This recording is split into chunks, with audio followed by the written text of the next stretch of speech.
C'est 23. Nouvelles technologies, univers numérique et innovation. Voici une tasse de tech avec Alain McKenna et Pascal Forget. Et bonjour tout le monde, bienvenue à une tasse de tech, un nouvel épisode, une nouvelle édition de cette balado techno avec moi-même, Alain McKenna, et mon bon ami Pascal Forget. Salut Pascal. Bonjour Alain McKenna, comment allez-vous? Oh, je vais très bien, merci. Je t'avouerai que j'ai un petit peu mal dans le dos. Trop pelleté dans les derniers jours. Ce podcast debout, c'est bon pour toi. Je lisais un truc comme quoi ça diminuait de 54% travailler debout, genre les douleurs dans le dos après 7 semaines, quelque chose comme ça. Littéralement, là, je travaillais sur un article là-dessus sur le confort au travail. Est-ce qu'on commence par saluer nos partenaires pour certainement, 2023, saluons. TELUS, Planob, Jura, Planhub, qui fait des forfaits de téléphone pas cher. Jetez un coup d'œil. Jura, la machine à café E-Bit, qui permet de faire le café de son choix. Un café, c'est une machine entièrement automatique. À la pression d'un seul bouton, vous obtenez la boisson caféinée ou pas de votre choix, avec du café en grains ou moulu, selon votre choix, avec du lait ou non.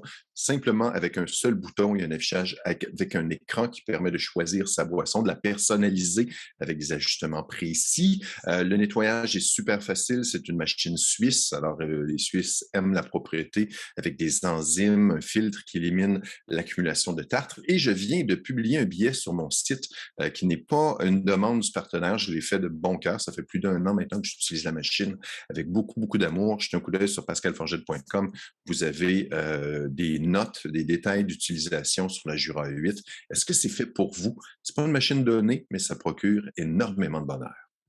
Je veux dire qu'il y a des marques moins chères, mais qui sont aussi de moins bonne qualité. Donc, il faut faire le bon choix quand on achète une machine. C'est pas mal la Cadillac des machines à café. Il y a la Rolls-Royce, il y a des machines encore plus sophistiquées, mais dans le truc abordable, mais qui est un petit peu haut de gamme, c'est bien. Cette semaine, j'ai fait quelque chose de très drôle. Je suis allé voir les relationnistes de Facebook pour faire l'essai du Meta Quest Pro. Et c'est pas des jokes. Ils venaient de se procurer une machine Jura, la machine de travail WE8. Donc, j'ai pu leur montrer comment ça fonctionnait. Eux, ils m'ont montré comment fonctionnait la Meta Quest Pro. J'avais eu très, très brièvement à Whistler l'occasion d'avoir le casque sur la tête pendant quelques secondes. Là, j'ai pu l'essayer pendant plus d'1 heure. Super le fun, belle expérience. La chose à remarquer qui est très drôle, c'est quand tu mets le casque, quand je suis arrivé, il y avait des petits bonbons au gingembre sur la table. Parce que certaines personnes qui font l'essai du casque ont des petites nausées au début. C'est pas normal. Ah oui, OK. Ah, mon Dieu. Oh, oui, tout à fait. Ça m'a pris du temps pour comprendre. J'ai dit, voyons, il y a des bonbons sur la table, ils sont bien gentils. Petits bonbons gingembre. Ceci étant dit, le Meta Quest Pro, c'est vraiment une coche au-dessus du Quest 2. Oui, c'est ce que j'allais demander. J'imagine qu'on s'y retrouve parce que ça doit être familier, mais c'est plus... Comment c'est différent, en fait? Écoute, la qualité de l'image est bien meilleure. Ce qui est fantastique, puis c'est la première impression que j'en avais eue, quand je l'ai réessayé, tu le mets sur ta tête et tout de suite, je voyais bien. La Quest 2 est un peu capricieuse sur le positionnement de son casque sur la tête. L'autre chose qui est particulière, c'est que c'est un casque conçu pour la réalité augmentée, pas seulement pour la réalité virtuelle. Donc, tu as des caméras qui permettent de voir ton environnement. Tu peux voir en pass-through, tu peux voir au travers de tes lunettes ce qui t'entoure. Donc, la table, le bureau, les chaises, les autres personnes dans la pièce, tu les vois bien, mais tu peux ajouter des éléments de réalité virtuelle dedans. Donc, ça, c'est très, très chouette comme concept. Je pense que la résolution est 4 fois meilleure que celle du Quest 2, mais simplement en l'utilisant en mode réalité virtuelle, donc sans voir son environnement. J'ai trouvé ça assez fantastique. J'ai fait l'essai de l'application qui permet de faire des réunions virtuelles et j'avais la personne de Facebook qui était en face de moi dans la pièce, mais dans la pièce virtuelle, elle était à côté de moi et on pouvait regarder ensemble un tableau blanc sur lequel on pouvait dessiner en couleur. Donc, on pouvait se lever avec son espèce de contrôleur. On pouvait dessiner sur le tableau. Tu avais un retour haptique qui était particulièrement drôle parce qu'on avait vraiment l'impression de frotter une surface. C'était un peu délicat. Oui, il fallait vraiment appuyer sur la surface virtuelle pour ressentir le contrôleur vibrer. Et puis, la personne s'est déplacée à côté de moi. Physiquement, il n'avait pas bougé. Il aurait pu être n'importe où dans le monde, mais elle s'est retrouvée à côté de moi et on pouvait côte à côte regarder un écran tout à fait virtuel dans les lunettes. Tu as un mode qui te permet de travailler. Puis là, en plus, la salle de réunion, c'était une belle salle de réunion avec des montagnes, des sapins, un lac en face. C'était super beau. Et tu pouvais aussi te servir de cet espace-là pour travailler toi-même. Tu pouvais connecter ton écran, donc avoir ton vrai laptop devant toi, mais travailler dans un espace virtuel. Et ça, je me dis, mon Dieu, quand tu es dans un endroit qui est pas nécessairement, qui est plein de distractions ou qui est pas nécessairement joli, une petite chambre d'hôtel moche, tu mets le casque, tu regardes ton écran d'ordinateur dans le casque et puis tu es dans un endroit magnifique avec somptueux, avec loin là, une perspective amusante. Tu travailles concentré. Vraiment le fun. La salle de réunion, il y a même de l'audio spatial. Alors, tu peux entendre des personnes se déplacer autour de toi. Tu sais que la personne qui te parle à gauche est à gauche. En tout cas, j'ai beaucoup aimé MetaQuest Pro. Il y a une chose qui a été répétée. J'ai aussi fait l'essai du HoloLens lors d'un événement Microsoft dernièrement. Et la chose qu'il faut savoir, ceux qui se disent la réalité augmentée, la réalité virtuelle, est-ce que c'est pour mon organisation, pour mon entreprise? Est-ce qu'on peut faire des réunions avec ça? Il faut l'essayer. Il faut avoir des amis qui l'ont. Oui. Puis surtout, c'est c'est là où le marché se trouve, c'est du côté du marché des entreprises. Donc, les gens qui pensent avoir ça dans leur salon, le Quest 2 fait amplement le travail. Sinon, effectivement. Pour s'amuser dans son salon. Mais pour le travail, je pense qu'encore une fois, on parlait de Cadillac versus d'autres véhicules pour se déplacer. Si tu es en entreprise, tu dois porter ton casque plus longtemps, plus efficacement, meilleure résolution, meilleur confort. Vraiment le fun. Le Quest 2, il y a quelque chose de particulier. Il y a une batterie à l'arrière du casque. Alors, quand je l'ai pris, j'ai fait, voyons, il est bien lourd, le casque. Mais quand tu le mets sur ta tête, c'est super bien balancé pour que tu n'aies pas de poids devant, pas de poids derrière. C'est équilibré sur ta tête et ça ne touche pas ton nez. Donc, tu n'as pas de poids, tu n'as rien qui t'appuie sur le nez. Vraiment confortable, vraiment le fun. Si vous avez l'occasion d'en faire l'essai, cherchez si vous avez envie dans votre entreprise de travailler, de faire des télé-rencontres. On peut le faire par Zoom, on peut le faire par Teams.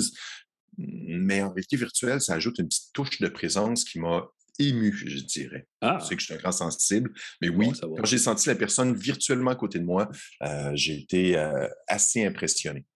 J'ai raté cette occasion d'essayer le bidule. J'étais chez le médecin. Il n'y a pas encore les options de télémédecine à ce point-là avancées que ça pourrait se faire à distance.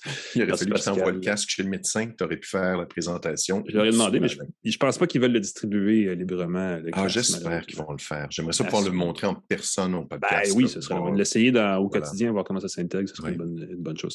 On va passer. En fait, il faudrait en avoir deux. Un chaque. Comme ça, on pourrait faire ça ici en virtuel. Message de Meta. On va en parler avec les gens de Meta, effectivement. On va passer aux actualités, Pascal, si tu le permets. On va faire tout de suite le salut officiel à notre partenaire InfoBref. Si vous voulez savoir chaque matin ce qu'il y a d'important dans l'actualité, abonnez-vous à l'infolettre matinale InfoBref. Chaque jour, l'essentiel des nouvelles au Québec et dans le monde. Essayez ça, InfoBref matin, infobref.com.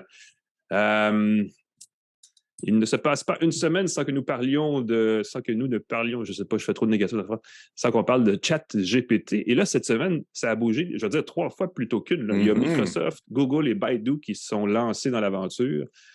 Le gros morceau, c'est évidemment Microsoft qui a adopté ChatGPT, qui l'intègre à Bing et à Edge, si j'ai bien compris, Pascal. Oui, son moteur de recherche Bing, on s'entend, tout le monde le connaît, mais c'est souvent un peu une blague qu'on fait, là, au lieu de chercher sur un Google. On Google, hein, on Bing pas. On Google sur Bing pour dire comment c'est dur de changer nos habitudes.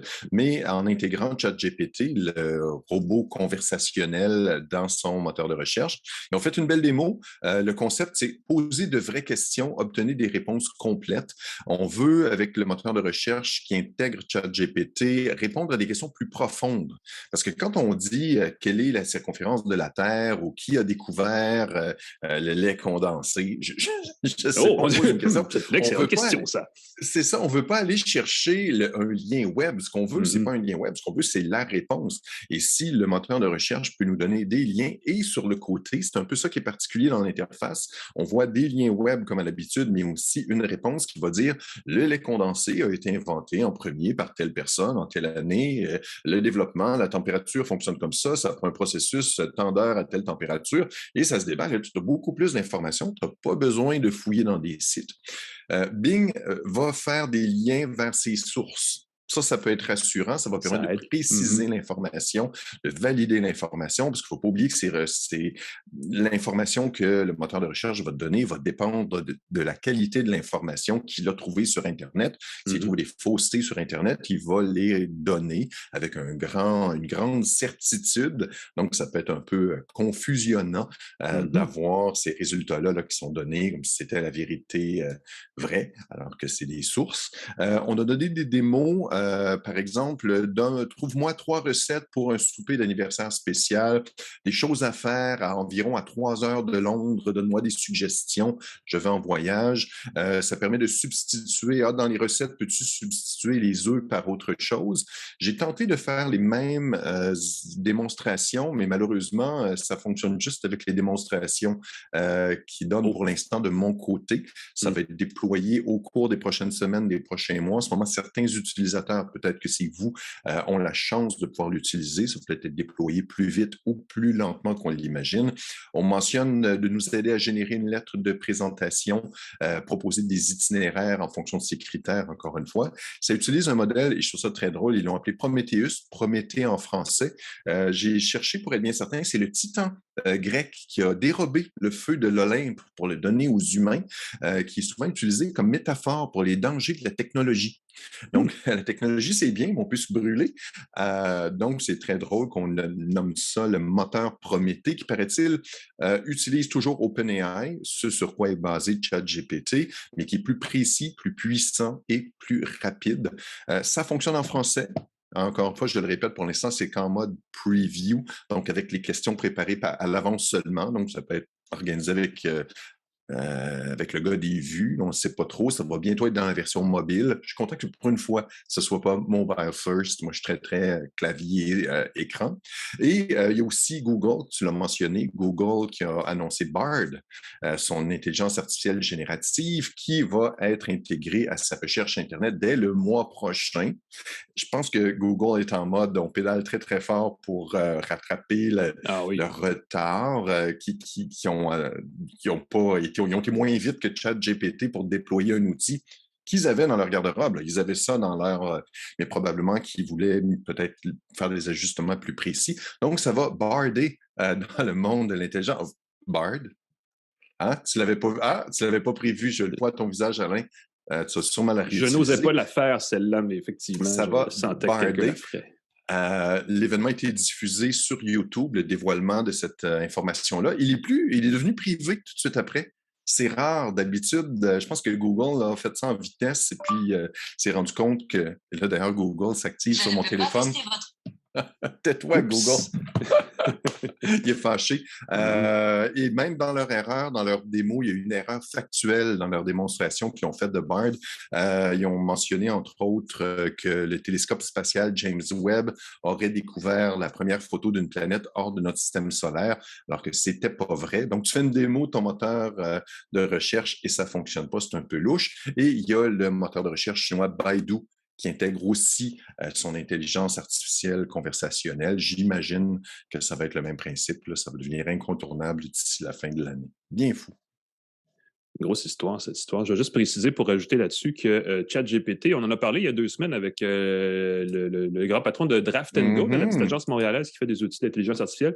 Ils ont leur fameux détecteur de texte créé par des outils comme ChatGPT en français. C'était mis en ligne en français cette semaine. Ça se trouve à détecteur, TOR. C'est en anglais, malheureusement, le nom. Détecteur.dng.ai pour les enseignants, les gens que ça agace, qui se demandent si les informations qu'ils reçoivent sont peut-être créés par un ordinateur. Ce n'est pas 100% précis. Ils disent qu'ils sont plus précis que l'outil d'OpenAI, qui est le créateur de ChatGPT, qui, lui, a une précision de 26%. Donc, ça laisse un peu de marge, mais je pense qu'il disait à l'émission l'autre jour qu'il y a une précision des alentours de 80%.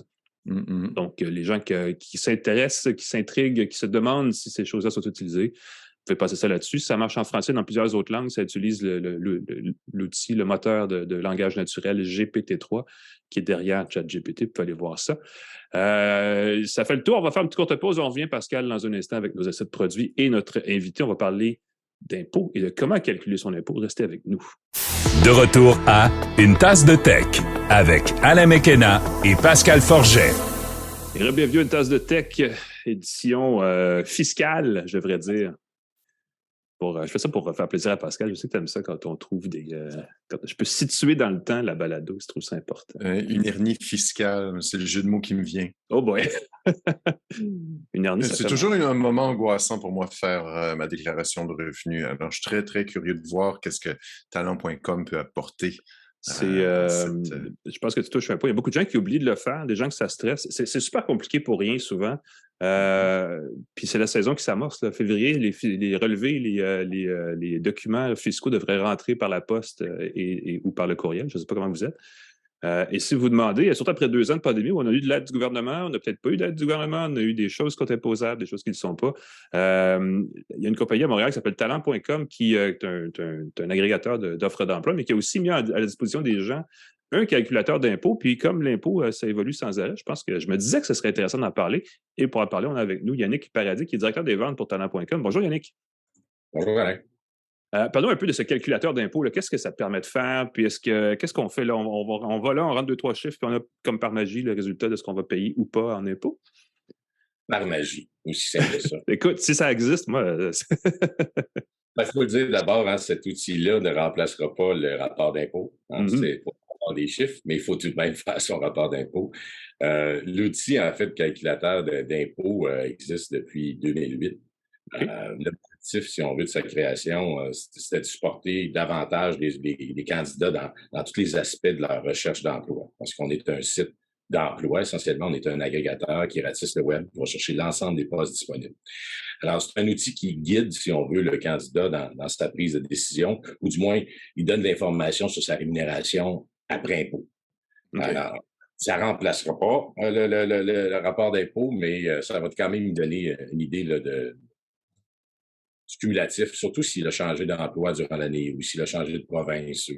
C'est compliqué, les impôts. On ne comprend pas le fonctionnement des impôts, les paliers, les taux effectifs, le taux marginal, les déductions et autres. Fait que cet outil-là va permettre, en fait, d'éclairer la situation un petit peu plus. Oui, ça va quand même un petit peu plus loin que juste dire voici mon salaire, voici combien ça devrait se traduire en termes d'impôts. Ben, ça a été créé, si on veut, pour compléter l'expérience de recherche d'emploi, mais ça va permettre de donner une idée concrète, si on veut, de j'ai mon salaire brut, j'ai mon salaire net, où va mon argent? Alors, toutes ces questions d'imposition fédérale, provinciale, RRQ, RQAP, bon, alors, il y a beaucoup d'impondérables, par exemple, sur lesquels cet outil-là donne une idée générale. Et si on a des REER, si on a des revenus additionnels qui proviennent d'autres sources, si on a fait des dons, tout ça va affecter notre impôt, là, mais autrement, on peut avoir toute cette information-là dans le calculateur de salaire, que ce soit hebdomadairement, quotidiennement même, ou selon notre salaire à l'heure. Bref, un outil qui vulgarise, si on veut, l'information pour le commun des mortels. Et je vois même que le Taxberg, selon la province où on est, qui nous dit que le salaire net qu'on obtient, le montant qu'on verse, le montant qui est versé par l'employeur, puis ça nous dit le montant total des cotisations et le pourcentage réel de ce que vous payez en impôts, en taxes. Et je trouve ça fascinant parce que si tu te fais offrir une belle job en Ontario, par exemple, tu vas dire hey, « wow, 5 000 de plus », mais tu te le fais bouffer en impôts, tu te le fais bouffer en taxes, ça peut être un peu décourageant. Puis ça calcule aussi, je vois le salaire toutes les 2 semaines, à tous les mois, combien ça équivaut par heure. Alors là, ça peut permettre de dire hey, « oh, tu me proposes tant de l'heure, l'autre propose tant de mille par année », tu peux tout de suite faire un calcul. Je réalise que je pourrais demander une augmentation sur certains les contrats. Ici, voilà, merci, talent.com, vous m'éclairez. Savoir ça. Ben, c'est intéressant parce que, en tout cas, dans les technos, de ce que j'entends, il y a beaucoup d'employeurs qui viennent de l'extérieur du Québec et même du Canada, parfois embauchés directement ici. Donc, ça doit effectivement affecter tous ces calculs-là. Puis, ça doit être un peu mêlant. Je ne sais pas chez talent.com quel genre de données vous avez là-dessus, mais il y a beaucoup de gens qui réalisent souvent, qui oublient de faire carrément leur rapport d'impôt et qui se reprennent plus tard. Puis là, avec ce qui s'est passé les dernières années, avec la COVID et tout ça, il y a eu des aides gouvernementales qui sont ajoutées qu'on oublie peut-être qu'on a eu. J'imagine que tout ça doit affecter finalement le revenu net que les gens obtiennent après avoir changé d'emploi. Là. Oui, certainement. Pour vous donner des chiffres sur ça, je ne suis pas en mesure de le faire, mais il y a clairement eu beaucoup de mouvements dans le domaine de la technologie, on le sent. Mhm. Et en même temps, le besoin des gens, que ce soit programmeurs ou autres, est tout à fait présent, même si les Amazon ou autres de ce monde, ou les Spotify vont réduire leur effectif. Il y a énormément d'entreprises qui sont toujours à la recherche de ces candidats-là. Alors, il y a plusieurs tendances qui sont intéressantes dans le marché, cependant, au-delà là, des mises à pied en grand nombre là, dans les boîtes technologiques. Dans Ouais, la c'est dernière ça. année, Faisons la transition, parce que j'allais le demander. Il y a beaucoup de gens qui s'inquiètent, peut-être qui pensent que le marché n'est plus ce qu'il était en termes de demande de talent, disons-le comme ça. Est-ce que vous voyez ça de votre côté aussi, ou est-ce que la demande est encore forte pour les gens qui, justement, auraient peut-être perdu leur emploi là, dans les dernières semaines? bien au contraire, justement, la demande est encore très, très forte. Il faut être rassuré. Oui, il y a une pénurie de main-d'œuvre, on le sait, mais elle est causée, entre autres, par le fait qu'il y a beaucoup, beaucoup de demandes. Alors là, c'est peut-être pas là, mais la demande n'est peut-être pas là, mais l'offre l'est. C'est-à-dire qu'il y a énormément d'emplois qui sont à combler. Des tendances aujourd'hui qu'on trouve intéressantes à suivre. On reste toujours à l'affût de ça. Tu sais, on a entendu parler beaucoup l'année passée de quiet quitting, là où les candidats Ouais. La stricte grande nécessité démission. poste à moins d'être rémunéré davantage. Là, ça s'est transformé et récemment, on le voit souvent sur TikTok et autres plateformes en, en rage applying, c'est-à-dire, comment on traduit ça, en application en furie, c'est-à-dire qu'on va appliquer un peu partout parce qu'on est frustré par quoi que ce soit là, chez notre employeur actuel ou on est dans un état toxique au bureau. Puis il y a eu la transparence salariale qui est encore d'actualité, là, où les candidats disent à quel point c'est important de savoir le salaire avant d'appliquer. On a d'ailleurs fait un sondage avec DG Marketing l'an dernier où le Québec a parlé fort. Les Québécois ont parlé fort. À 76% les gens sont pour la transparence salariale. 90% pensent que c'est important avant même d'appliquer et 60% disent que c'est très important. Fait qu'on le voit déjà là, chez nos voisins du Sud. Hein, certains États l'ont déjà rendu obligatoire. Donc, c'est la loi que d'afficher une tranche salariale ou du moins les salaires. Colorado, Californie, ville de New York, ainsi de suite, comme c'est le cas aussi en Europe. Alors bref, je ne sais pas si on est rendu là, mais clairement, là, le gouvernement va devoir s'impliquer à un certain moment pour aider nos employeurs dans tout ça. Parle-nous un peu de la plateforme talent.com. Moi, je la connais depuis un petit bout de temps, mais c'est la première fois qu'on se rencontre. Puis j'étais content parce que c'est une entreprise québécoise qui est derrière ça. Puis c'est quand même un des gros joueurs dans le marché. Où est-ce que vous situez par rapport à d'autres plateformes du même genre? Tellement de belle histoire, en fait, de trois entrepreneurs québécois.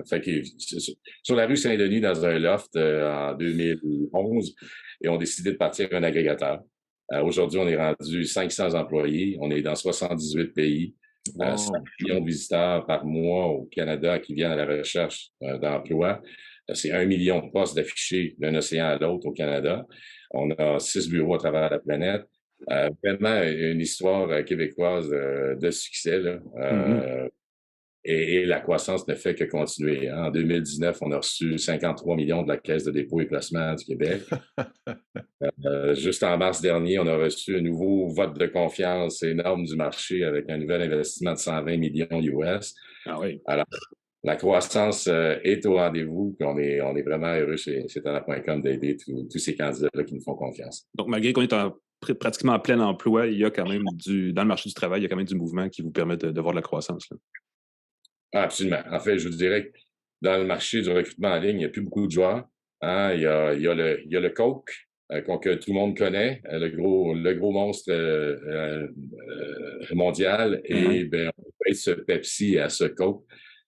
Et dans certains marchés, on l'est déjà. On est presque nez à nez avec la plateforme majeure de recrutement en ligne. Puis, tout le monde cherche des alternatives à une plateforme qu'ils connaissent, qu'ils ont utilisée. Et ben, on est cette alternative-là chez Talent.com. On est bien heureux. Est-ce que vous avez, je serais curieux de savoir, parce qu'on parle de salaire puis de transparence, puis effectivement, il y a de l'information là-dessus. Je sais qu'au niveau gouvernemental au Québec, il y a cette volonté en ce moment de faire hausser on parle de la richesse globale, mais ça se traduit par des salaires, des meilleures conditions d'emploi pour les gens. Est-ce que vous voyez une tendance dans le marché? Est-ce que les Québécois en ce moment, lorsque vous voyez dans le genre d'offres qui sont publiées, dans le genre de salaires qui sont partagés, est-ce que ça s'améliore, la situation des travailleurs au Québec? Oui, en fait, il y a une demande claire de la part des candidats d'avoir plus de transparence. Ça se trouve aussi dans la rémunération globale. Il faut voir au-delà de juste le salaire aussi, parce que dans certains cas, il y a des choses qui sont difficilement chiffrables. Donc, dans la rémunération globale, pour un employeur, c'est important de le définir. Il n'y a pas juste le salaire, mais il y a aussi toutes les conditions de travail. Aujourd'hui, on le sait, le télétravail, ça devient quasi essentiel. D'autres tendances qui sont de plus en plus importantes et que les employeurs sont créatifs, par exemple, d'offrir la possibilité de travailler à l'étranger. Pendant un mois, sans problème. On va même te donner une bonification, par exemple, de quelques milliers de dollars. C'est des choses qu'on voit et de plus en plus, les candidats s'y intéressent. Travailler 4 jours par semaine, hein? Tout le monde aimerait ça. Après ça, 3. Après ça, 2. Après ça, c'est la retraite, Pascal. Je sais, mais à un moment seulement. C'est drôle parce que vous parlez du quiet quitting puis du rage applying. Est-ce que vous avez mentionné de faire plein de choses? Moi, je me demande, c'est quoi que vous voyez? Est-ce que vous voyez des tendances chez les demandeurs d'emploi? On entend toutes sortes de trucs. Moi, j'entends des histoires d'horreur de candidats qui ne veulent pas travailler les jours impairs, qui ne veulent pas travailler les soirs, les fins de semaine, les mardis, ils ne veulent pas travailler l'après-midi. Finalement, ils prennent des congés à longueur de journée. Dès qu'ils se cognent le doigt, ils prennent 3. Est-ce qu'il y a des candidats épouvantables? Est-ce que vous voyez une tendance de candidats étranges, disons? Ben, les demandes sont de plus en plus grandes de la part des candidats. Ça, on le sait. En même temps, il faut rester logique. C'est-à-dire qu'un Big Mac ne va pas se faire en télétravail. Il y a des exigences à certains corps de métier. Mais oui, il y a de plus grandes exigences. Puis en même temps, ben, les employeurs sont prêts à ça. Ils sont beaucoup plus ouverts qu'ils ne l'ont jamais été. Parce qu'en même temps, il y a cette pénurie. Ça va de soi. Alors, tout suit l'offre et la demande. Mais on le voit qu'en effet, il y a une ouverture d'esprit beaucoup plus grande de la part des employeurs, mais reste que la demande est omniprésente de la part des candidats. Wow. Est-ce qu'il y a des tendances plus fortes que d'autres? Je ne sais pas si vous constatez, je ne sais pas, au niveau c'est plus seulement le salaire, je pense, qui est le critère pour trouver un nouvel employeur. Parlons du côté de la personne qui cherche un emploi. C'est plus seulement le salaire, c'est les vacances, comme vous l'avez mentionné, ou le fait de faire ça à l'étranger. Est-ce qu'il y aurait d'autres tendances particulières qui se dessinent? Absolument. D'ailleurs, dans l'étude qu'on avait faite avec Léger, je pense que l'authenticité d'un employeur a son impact beaucoup plus important aujourd'hui qu'avant. Avant, on regarde principalement le salaire et d'attitude. Aujourd'hui, on sait qu'il y a beaucoup plus qu'on peut vivre chez un employeur. Donc, une ouverture d'esprit, de se soucier de son candidat, d'avoir la rétention puis le bonheur de son candidat en tête. C'est des valeurs qui sont de plus en plus importantes pour les candidats qui, je crois, deviennent de plus en plus intelligents. Naturellement. J'allais dire, parce que le 4 jours semaine m'a accroché, je pense que je vais donner mon numéro. Je vais donner mon numéro de mon employeur, que vous lui parliez puis vous le convainquez de me donner 4 jours semaine. Ça me fera plaisir. Ça serait cool. C'est intéressant, ça. Et on voit des tendances, mais c'est vrai que le marché est en train de changer. Puis la bonne nouvelle, si je comprends bien, c'est qu'il y a quand même encore... on n'est pas dans une situation, parce qu'on parle beaucoup au niveau macroéconomique des turbulences actuelles, mais clairement, dans le marché de l'emploi, ça continue de bien aller. C'est ce que vous voyez aussi de votre côté sur talent.com, si j'ai bien compris. Là. Absolument, absolument. Je pense que le ciel est bleu. On parle beaucoup de possibles récessions et ainsi de suite, mais pour l'instant, je vous dirais, je crois qu'il y a encore un aspect positif au domaine de l'emploi. Certains corps de métier plus que d'autres, évidemment. Oui, c'est une transition, de toute façon. La mauvaise nouvelle, c'est qu'il faut payer de l'impôt quand on travaille. L'autre partie de l'affaire, c'est que si on paye de l'impôt, c'est parce qu'on fait de l'argent. C'est ce que ma mère me disait toujours. Donc, je pense qu'il faut le prendre de ce côté-là, probablement. Bon, on serait tous d'envoyer un chèque d'1 million en impôt à notre gouvernement, n'est-ce pas? C'est un beau problème, je trouve. Si tu as envoyé un chèque d'1 million d'impôts, moi, je pense que c'est un beau problème. Il faut voir le beau côté des choses. C'est beaucoup d'impôts, mais c'est beaucoup de revenus. Il faut payer ça. Ça va avec, nécessairement, effectivement. C'est bon. Donc, un calculateur d'impôts sur talent.com. Allez voir ça, Jacques s'intéresse. Yannick Paradis, directeur des ventes pour talent.com. Merci d'avoir été avec nous. Merci à vous pour l'invitation, ça m'a fait plaisir. Nous, on prend une courte pause et on vient avec nos tests de produits de la semaine. Restez avec nous. De retour à Une tasse de tech avec Alain McKenna et Pascal Forget. Et bienvenue à Une tasse de tech, c'est la partie de l'émission où on s'éclate un peu plus. Il y a eu surtout qu'il y a eu de l'action du côté des nouveautés électroniques, informatiques dans la dernière semaine. Il y a eu 2 nouveaux téléphones, en tout cas 2 nouvelles familles de téléphones, parce qu'il y a eu le Galaxy S23 qui en représente en fait 3 différentes versions. Et il y a eu celui que toi, Pascal, le OnePlus 11, qui vient d'être présenté par OnePlus et qui, je pense, tu me diras ce que tu en penses, mais revient un peu à ses... sans être entièrement fidèle à ce qu'il était à l'époque, mais revient un peu à ses origines, de cette façon-là. Oui, le OnePlus 11, il n'y a pas de OnePlus 11 Pro cette fois-ci. Avant, il y avait le 10 Pro. Il n'y a pas eu de 10 tout court il y a 6 mois. Là, il y avait un 10 Pro. Là, il y a un 11. Il n'y a pas de 11 Pro. Ça a toujours été OnePlus des téléphones qui se voulaient des flagship killers. Ils voulaient toujours offrir des téléphones abordables qui, habituellement, l'affaire qui arrivait était très puissant pour le gaming, très le fun, bonne batterie, beaucoup de caractéristiques utiles, mais pas nécessairement des très bonnes photos. Au cours des dernières années, ils ont fait des collaborations avec Hasselblad sur leur modèle S. Ils ont commencé avec le OnePlus 9, je crois, avec Hasselblad pour améliorer le rendu des couleurs. Et j'ai le 11 dans les mains. Il commence à 1 000 $. Je trouve que tu en as beaucoup pour 1 000 $ si on compare aux autres téléphones. J'ai ici quelques specs, là, j'ai pris des notes. Le modèle à 1 000 $, c'est celui de 8 GB de RAM, 128 gigaoctets de stockage. Pour 1149, le Geek va peut-être être plus satisfait. Pour 149 $ de plus, tu as 16 gigaoctets de RAM et 256 gigaoctets de stockage. Où là, on commence à parler. Pour ceux qui veulent avoir beaucoup d'applications, beaucoup de jeux, il est offert en vert éternel et en Titan Black. Le modèle que j'ai, c'est un noir qui est légèrement total vert. Voilà. Le vert n'est pas si mal, oui. Ben, c'est un vert très joli. Vert bouteille un peu, le vert gris un petit peu, mais je trouve ça bien, cette notion d'ajouter une couleur à chaque année. Ça permet de distinguer l'année du modèle facilement. Pour ceux qui connaissent, en tout cas, définitivement.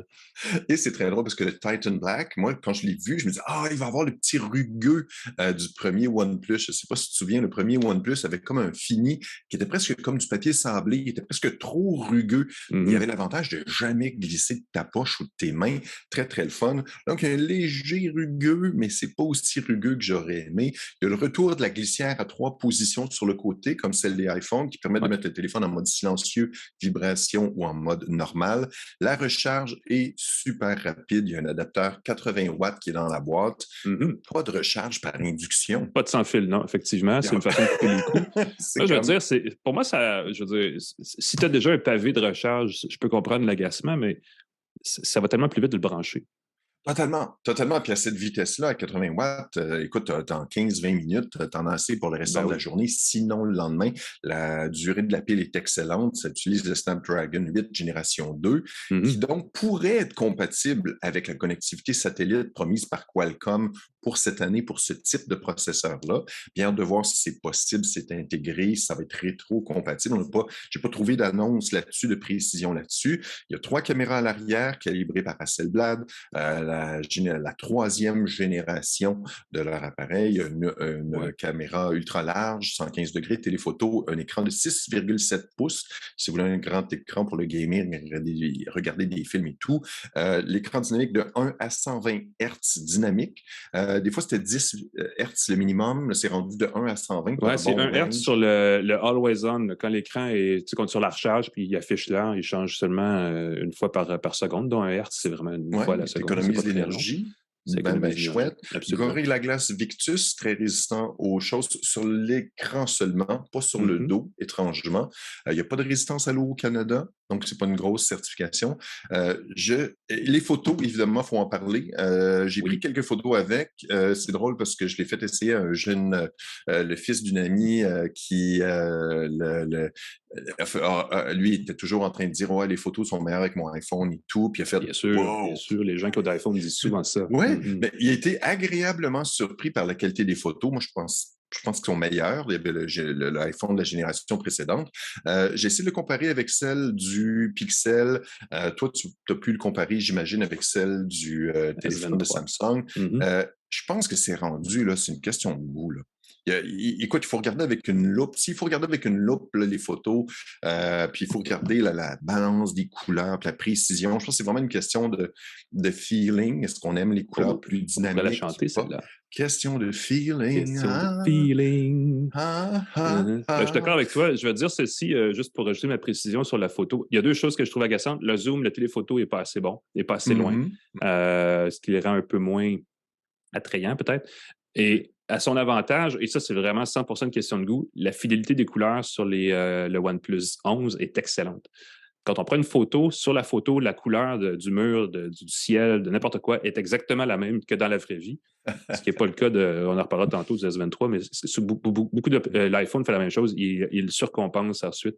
Le Pixel 7 fait ça aussi. Ça donne des photos qui ont le plus l'air factices que fidèles. Et là, le OnePlus 11, si c'est son truc pour le démarquer, c'est ça.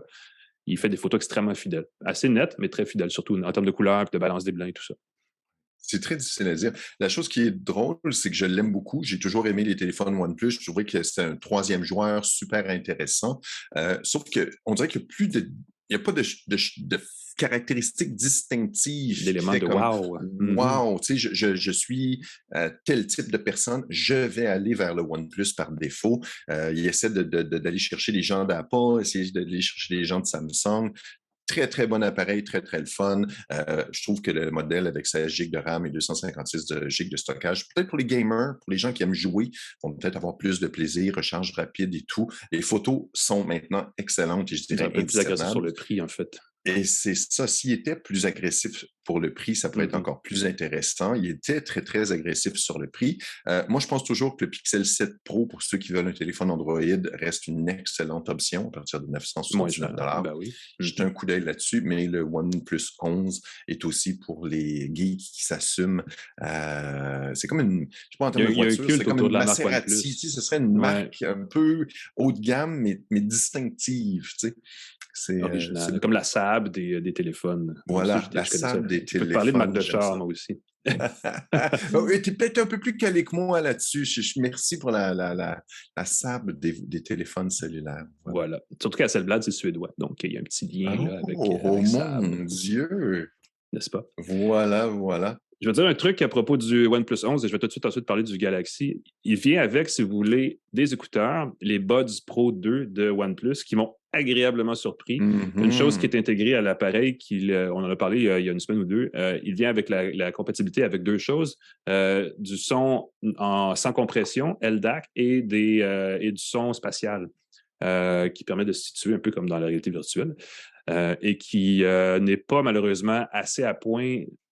Si vous comparez iPhone et AirPods Pro à OnePlus 11 et Buds Pro 2, l'iPhone l'emporte sur la spatialisation. C'est vraiment plus réussi, mais au moins c'est compatible et ça va s'améliorer avec le temps. Un truc aussi que je vais ajouter, et ça va me permettre de faire le pont avec Samsung, c'est que OnePlus et Samsung ont annoncé, et c'est nouveau de ce moment, de cette semaine, de maintenant, 4 mises à jour du système sont supportées, au moins jusqu'en fin 2027, donc votre téléphone va durer plus longtemps. C'est-à-dire qu'il y a des mises à sécurité qui vont durer encore plus longtemps, 5 ans, mais les mises à jour du système d'Android comme tel, il y en a 4 qui vont être supportées officiellement. Je ne sais pas à quel point ça vient maintenant rapidement quand Google les lance, là, parce que sur le Pixel, c'est immédiat. Je sais que Samsung, avant, c'était éternellement long qu'il fallait attendre avant d'avoir la mise à jour, parce qu'il vérifie un paquet d'affaires. OnePlus est assez rapide. OnePlus, c'est un truc qui va bien avec Oxygen OS. Google. Ils ont tendance à faire ça vite, tu as raison. À suivre de ce côté-là. On parlait de la photo. Celui-là, c'est le Galaxy S23 Ultra. C'est le gros des Galaxy, le gros modèle. Il est 1 650 $. Évidemment, il est amortissable mensuellement de plein de façons, mais c'est son prix déverrouillé d'un coup. C'est très cher, mais c'est aussi un très bon téléphone. Ça explique. Et la particularité, évidemment, à part du fait qu'il fait 6,8 pouces, qu'il est énorme et qu'il remplace en même temps le Galaxy Note d'une autre époque, c'est qu'il a la meilleure caméra que Samsung propose sur ses S23.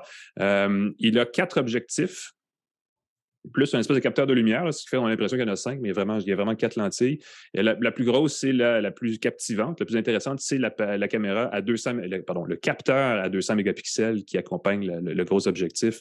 Le téléobjectif, pas le télé, là. Le grand angle, mon Dieu, je me mêle dans mes mots, qui fait donc des photos en RAW et en JPEG de 200 mégapixels. C'est beaucoup de pixels. Le S22 Ultra en faisait 108. Là, on est rendu à 200. On se dit, mais qu'est-ce qu'on fait avec tous ces pixels? Ben, on fait différentes choses. On prend des très grandes photos et on peut aller cadrer sur un sujet avec plus de détails. On peut éditer les photos parce qu'on peut les sauver en RAW. Et il y a beaucoup des réglages de cette photo-là, 200 mégapixels, de ce mode de 200 mégapixels qui sont réservés à un onglet dans les outils de l'application photo, qui est un onglet pour experts, avec des gros guillemets, parce qu'on n'a pas besoin d'être expert, juste besoin de vouloir bidouiller un peu. Parce que quand on prend ces photos-là, ensuite, ce que nous offre le téléphone, c'est d'aller les ouvrir directement dans Adobe Lightroom, l'application Lightroom, comme de chambre noire numérique d'Adobe. Donc, de faire de la retouche sur l'ajustement des couleurs, la gamme dynamique, ces choses-là. Ce qui permet de bidouiller pas mal plus avec. Et ça, j'ai trouvé ça assez intéressant, mais évidemment, dans un contexte d'utilisation très spécifique, c'est-à-dire qu'il faut vouloir s'en servir, puis il faut savoir bidouiller avec les photos après, parce que c'est pas un point and shoot quand on fait ça. C'est vraiment, on prend des photos parce qu'on veut ensuite retravailler ces photos-là.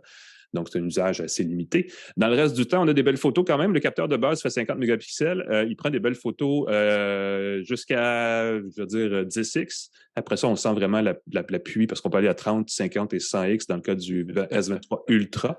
C'est pas mal plus limité dans le S23 et S23 Plus, là, on se comprend, mais dans le S23 Ultra, on peut se rendre à 100x, ce qui est utile, mais c'est pas beau. Je ne sais pas si vous voyez ce que je veux dire, c'est-à-dire qu'on peut zoomer super loin pour voir un bout de texte qu'on n'arrive pas à déchiffrer sur une pancarte ou un truc comme ça, ou on peut aller super loin pour savoir, mais ma parole, qui est cette personne là-bas? Mais on ne peut pas dire, c'est une belle photo portrait, je vais la faire encadrer parce que le résultat n'est pas beau. Il y a beaucoup de surcompensation, parce que durant la démonstration, il expliquait, là, il combine des pixels ensemble pour aller chercher des contrastes, aller chercher des détails, des choses comme ça. Le résultat, c'est qu'on voit la surcompensation, on voit le travail logiciel qui est appliqué ensuite. Et contrairement au OnePlus 11, qui, moi, je le trouvais très fidèle au paysage, au niveau des couleurs, tout ça, Samsung, et ça a toujours été le cas sur tous les appareils Galaxy dont je me souviens, on surcompense les couleurs, on sursature, on améliore. Il y a beaucoup de retouches numériques ensuite qui seraient vraiment le fun si on pouvait les enlever. Oui, ben c'est ça, d'avoir un mode plus naturel, mais je pense que c'est l'inconvénient de filmer le mode RAW. Si tu prends une photo RAW, elle est plate. Là, c'est ça, c'est qu'à partir de là, on peut au moins travailler pour l'effet qu'on désire aller rechercher. Donc, ça, c'est peut-être un élément. Il y a un autre truc, on peut parler de la photo pendant des heures sur ce téléphone-là. Il y a des modes de prise de photo que j'ai trouvé assez intéressants. Il y en a un particulier qui permet de superposer jusqu'à 9 clichés, un par-dessus l'autre, sur la même image, pour faire des effets créatifs. Et là, je m'imaginais faire des photos de sport, tu sais, où on décompose l'action en genre 8, 7, 6, 5, plein de... C'est difficile parce que les ajustements de couleurs, tout ça, sont pas naturels, mais ça permet de faire des photos assez créatives. Dans l'ensemble, c'est un super bel appareil photo. Évidemment, il y a ses limites. Je ne sais pas pourquoi Samsung, pendant un bout de temps, jouait avec l'option d'avoir un zoom optique. Donc, on va pouvoir vraiment aller chercher, comme une caméra automatique de 3 à 10x, comme une vieille caméra. Là, ils ont abandonné cette chose-là. On revient avec un modèle plus classique. C'est une limite. Il y a beaucoup de réglages qui sont, comme je le disais tantôt, qui vont dans un onglet, qui est une application à part qui s'appelle Expert RAW, où là, il faut être plus habile avec les réglages. Pour le reste du téléphone, écoutez, c'est Android 13 avec le One UI de Samsung. Moi, je ne suis pas un fan de l'interface logicielle de Samsung. Je trouve qu'elle fait vieillot. Elle est pas super. C'est rien à côté du Pixel, qui a vraiment une plus belle interface logicielle, qui est peut-être plus intuitive. Mais c'est le couteau suisse des téléphones Android. Le Galaxy S23, tous les réglages que vous pouvez imaginer, toutes les bébelles, tous les gadgets qu'on peut imaginer qui sont inclus dans Android sont présents et peuvent être activés, désactivés, en tout cas personnalisés, puis ainsi de suite. Il y a une batterie là-dessus, parce que le téléphone est gros, de 5000 mAh qui, en principe, devrait suffire pour une journée, mais je vais vous dire, la batterie se draine super vite sur ce téléphone-là. J'étais un peu déçu. Je m'attendais à une journée et demie facile et j'arrive à une journée correcte, mais l'autonomie est plus courte que je pensais. Je ne sais pas pourquoi, mais je suis un peu déçu. Et finalement, la petite patente, la petite affaire qu'on oublie tout le temps, Samsung a développé quelques années une interface de bureau sur Android qui s'appelle DeX, D-E-X. Oui, DeX. Vous avez un câble Thunderbolt et vous avez un moniteur compatible, vous le branchez et vous avez un ordinateur de bureau complet qui se présente devant vous sur Android avec les applications du téléphone, mais qui ressemble comme un travail de bureau. Donc, vous pouvez avoir un ordinateur complet dans votre poche avec ce téléphone-là. Donc, pour les gens qui ne savent pas trop, là, quand ils partent en télétravail très léger, j'ai mon téléphone, j'ai mon laptop, j'ai ma tablette. Vous pouvez avoir juste un téléphone, un bon câble et vous vous branchez. Là, vous avez besoin d'aller avec... le téléphone agit comme un pavé tactile, ça vous prend juste un clavier et vous êtes parti avec un ordinateur complet. C'est assez amusant, ça. Oui, je me permets de faire une mise en garde, Alain. Ça marche. Mais faites l'essai avant, parce que c'est quand même, c'est pas convient un pas à tout. ordinateur complet. Il faut être prêt à sacrifier certaines choses, mais c'est Voilà. possible de le faire. Je vais dire ça Oui, comme tout ça. à fait. Si tu as besoin d'écrire un texte, ton laptop est brisé, par exemple, tu te fais voler ton laptop, oui, tu peux brancher un clavier, tu peux travailler, tu peux te dépanner solide, et les fichiers restent dans ton téléphone, donc pas de transfert à faire. Gros avantage de DEC. J'aimerais ça que ce soit sur tous les téléphones Android, hein, d'ailleurs. Je ne comprends pas pourquoi il n'y a pas une interface web. J'espère qu'avec la tablette... d'ailleurs, OnePlus, j'ai oublié de le mentionner, OnePlus a annoncé une tablette et aussi annoncé un clavier, étrangement. Alors, bien hâte de voir si les deux vont se parler correctement, mais ça pourrait être une belle alternative à un laptop, justement. Donc, 1 650 $ pour le Galaxy S23 Ultra. Je suis ambivalent, c'est un beau téléphone, coûte cher, par exemple. Il faut vraiment... Tout ce dont je viens de parler, là, la photographie, le DeX, le jeu vidéo même, tout ça, il faut vraiment être un super utilisateur pour pouvoir se le permettre parce que ça revient cher vite. Et sinon, c'est peut-être un petit peu de gaspillage. Mais bon, ça vous de comparer. Il va y avoir des spéciaux, c'est sûr, dans les prochains mois. Samsung en fait souvent. Et sinon, si vous voulez, parce que tu as parlé du OnePlus 11, je vais dire ceci, le OnePlus 11, en plus, a un tiroir à double SIM. Donc, si jamais c'est quelque chose qui vous agace, vous pouvez avoir 2 SIM. Oui. Dans tous les cas, il y a aussi la possibilité d'avoir des eSIM facilement dans Android 13. Maintenant, donc c'est même plus, c'est même pas un tracker. Voilà. 2 téléphones pour finir ça en beauté, parce que c'est quand même pas si mal. Excellent. Ça va nous permettre de faire un lien, de savoir vers notre partenaire Plan Hub, ceux qui voudraient obtenir un Samsung S23 dans leur forfait peuvent aller sur Plan Hub, voir les différents forfaits qui sont proposés par les opérateurs. TELUS aussi, qui est notre partenaire téléphonie. Jura, qui me permet d'abuser de la caféine régulièrement avec du délicieux café, avec du lait ou pas. C23, le groupe Cogeco qui distribue et met en ondes le podcast. Merci beaucoup à Claude Hébert qui fait le montage audio.